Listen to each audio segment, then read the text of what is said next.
New tonight, we have new photos of the 3 people who were found dead inside of a burning home in Rockport last Friday. Erin Birman, Taylor Dawson, and Jillian Whitney Van Boven. Birman's family sharing these with King 5, along with a statement tonight that reads in part, quote, "Mom, you were our rock, our guide, our inspiration. Your legacy is one of resilience, grace, and compassion, and we will carry it with us always. Thank you for showing us what it means to truly live with courage and an open heart." Also, Taylor was always there when you needed him, no matter the time, no matter the task. He was the first to offer his help. He had a way of making you feel seen, understood, and cared for just by being himself. And now tonight, we're hearing from the mother of the 3rd victim, Jillian Whitney Van Boven. Just yesterday, we learned that gunshots contributed to all 3 deaths. Police are still looking for the suspect. King 5's Jim Nelson has the emotional story from Rockport.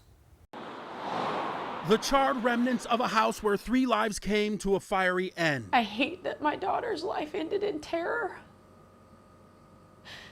But if it was going to end, at least she wasn't by herself. The mother of 18-year-old Jillian can barely hold her tears back long enough to tell me about her daughter and the love of her young life, Taylor Dawson. But they loved each other so much, and honestly, I don't know if one of them could have lived without the other. Just 18 and 19 years old, respectively. They, along with Taylor's mom, Erin Birman, were found dead inside Birman's home in Rockport after a massive fire. But the Skagit County Coroner's Office says they were shot.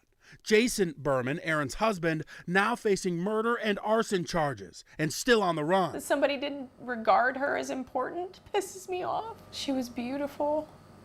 Not just externally, but her heart. She was my heart song. She was the most amazing child. Jillian Whitney Young's only child. The love I had for her is no place to go except to continue loving her, but I can't pass down family heirlooms. I can't go through and help her create the dreams that she wants to and make sure they're manifested.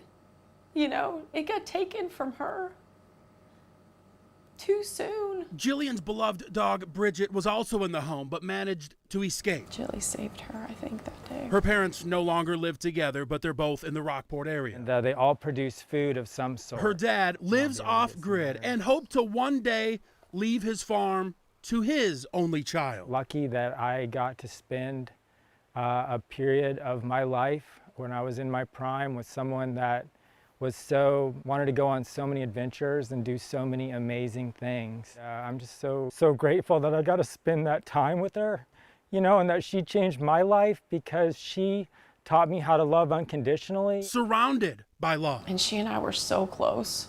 She used to tell me that she was like, "I want you to go to college with me, Mama." I was like, "Why?" And she was like, "Because I don't want to be away from you." In Skagit County, Jim Nelson, King 5 News.